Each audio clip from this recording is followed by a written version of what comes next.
The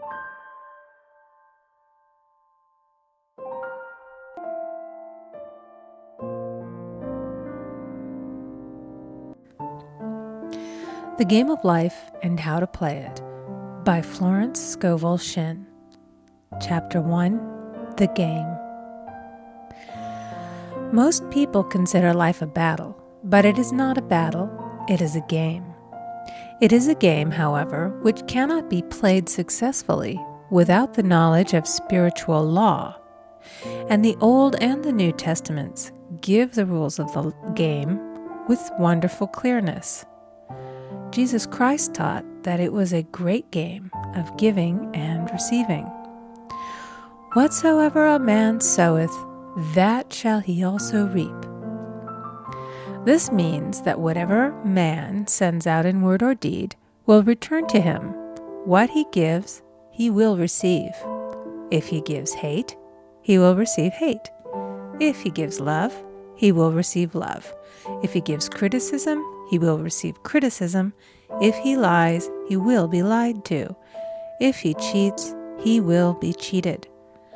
We are taught also that the imaging faculty plays a leading part in the game of life. Keep thy heart, or imagination, with all diligence, for out of it are the issues of life. Proverbs 4:23. This means that what man images sooner or later externalizes in his affairs. I know of a man who feared a certain disease. It was a very rare disease and difficult to get, but he pictured it continually and read about it until it manifested in his body and he died, the victim of distorted imagination.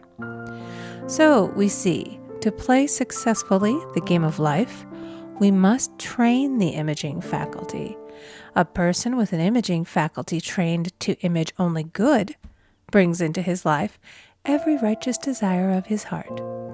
Health, wealth, love, friends, perfect self-expression, his highest ideals.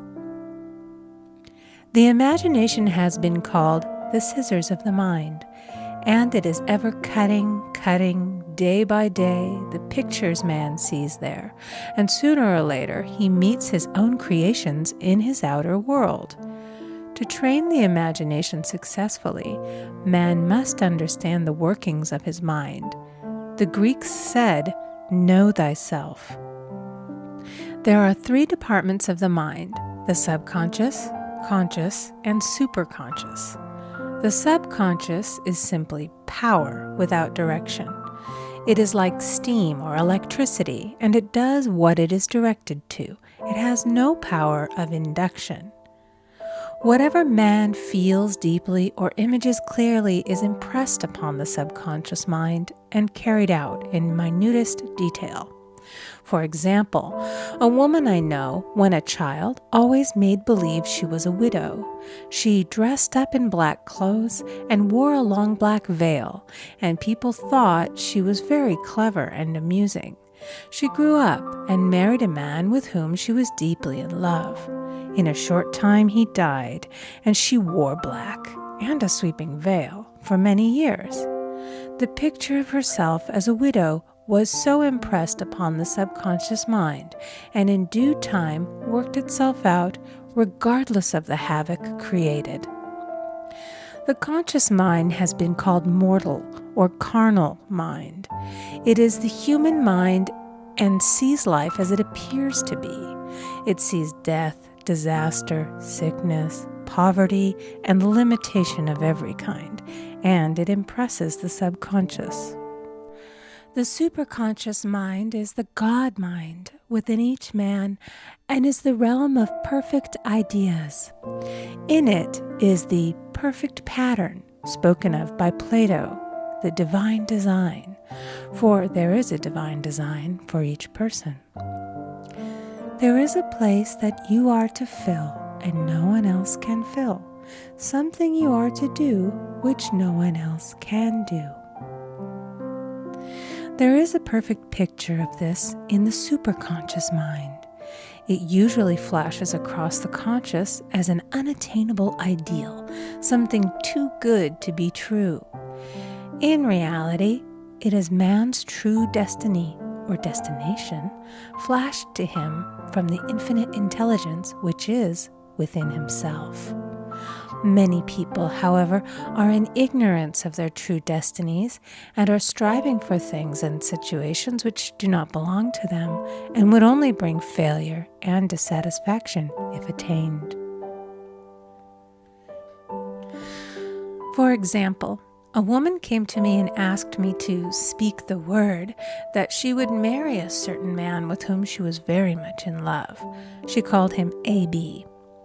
I replied that this would be a violation of spiritual law, but that I would speak the word for the right man, the divine selection, the man who belonged to her by divine right. I added, if A.B. is the right man, you can't lose him, and if he isn't, you will receive his equivalent. She saw A.B. frequently, but no headway was made in their friendship.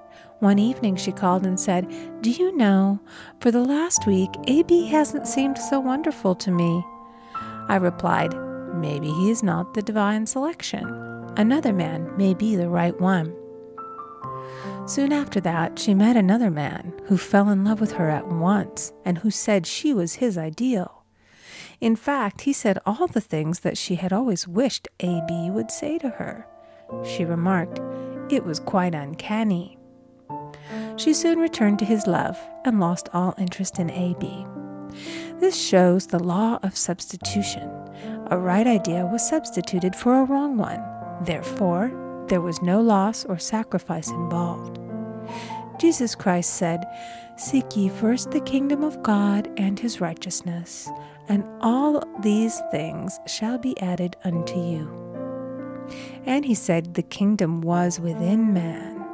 The kingdom is the realm of right ideas, or the divine pattern. Jesus Christ taught that man's words played a leading part in the game of life. By your words ye are justified, and by your words ye are condemned.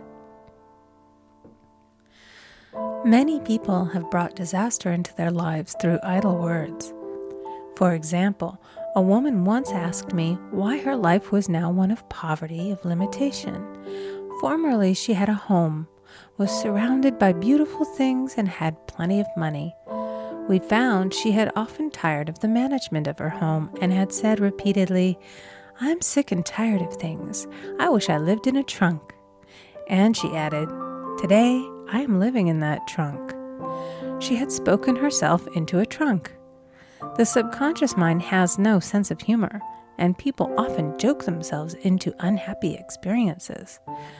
For example, a woman who had a great deal of money joked continually about getting ready for the poorhouse. In a few years, she was almost destitute, having impressed the subconscious mind with a picture of lack and limitation. Fortunately, the law works both ways, and a situation of lack may be changed to one of plenty. For example, a woman came to me one hot summer's day for a treatment for prosperity. She was worn out, dejected, and discouraged. She said she possessed just $8 in the world. I said, "Good, we'll bless the $8 and multiply them as Jesus Christ multiplied the loaves and the fishes." For he taught that every man had the power to bless and to multiply, to heal and to prosper. She said, "What shall I do next?" I replied, "Follow intuition. Have you a hunch to do anything or to go anywhere?" Intuition means intuition, or to be taught from within. It is man's unerring guide, and I will deal more fully with its laws in a following chapter. The woman replied, "I don't know. I seem to have a hunch to go home. I've just enough money for car fare." Her home was in a distant city and was one of lack and limitation, and the reasoning mind, or intellect, would have said, "Stay in New York and get work and make some money."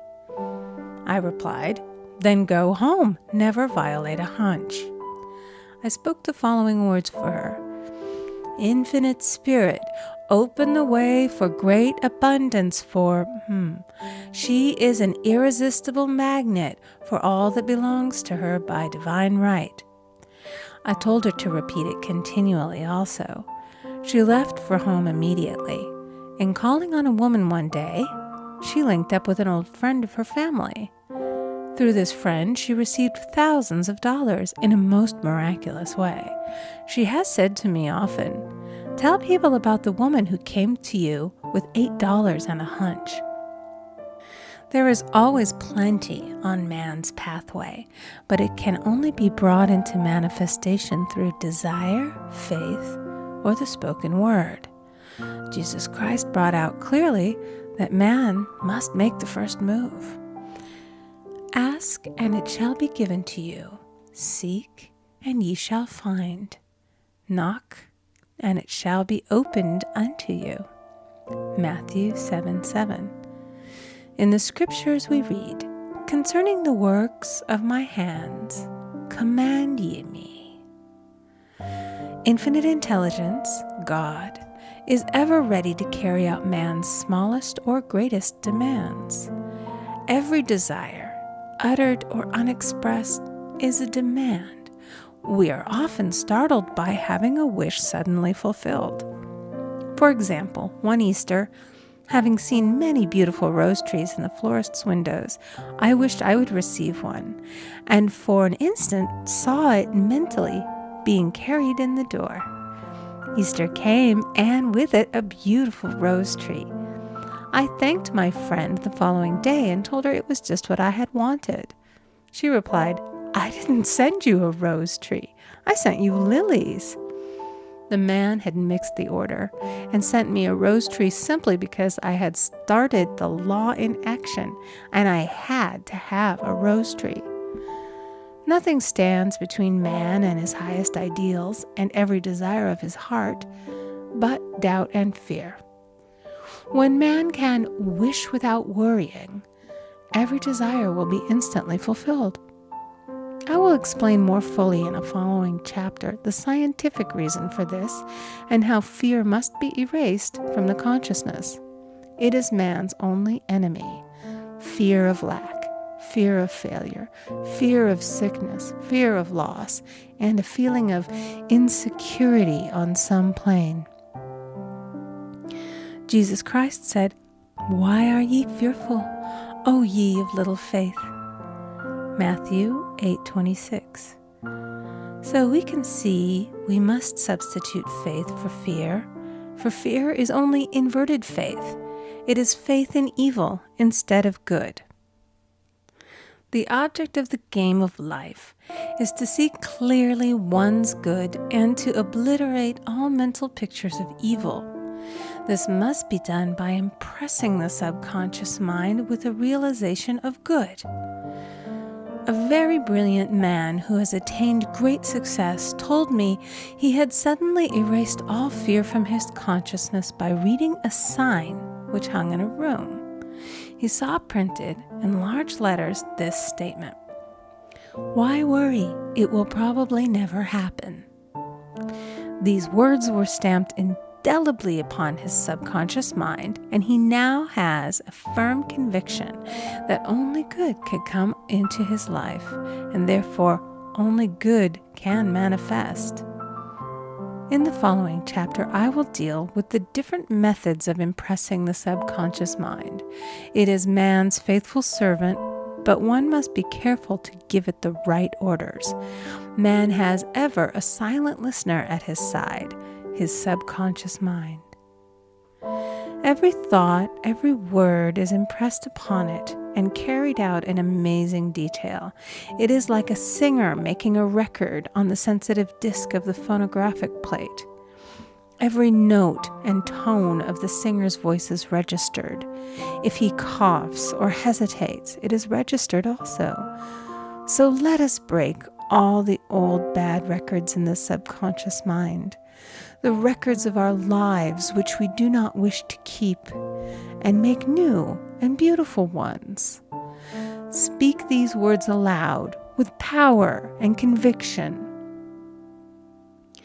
I now smash and demolish by my spoken word every untrue record in my subconscious mind.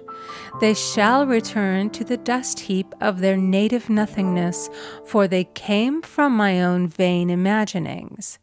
I now make my perfect records through the Christ within, the records of health, wealth, love, and perfect self-expression.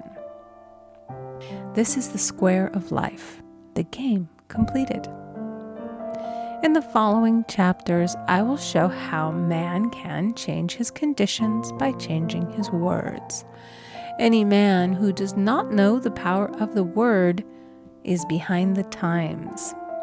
Death and life are in the power of the tongue. Proverbs 18:21. End of Chapter 1. Recording by Amy Conger.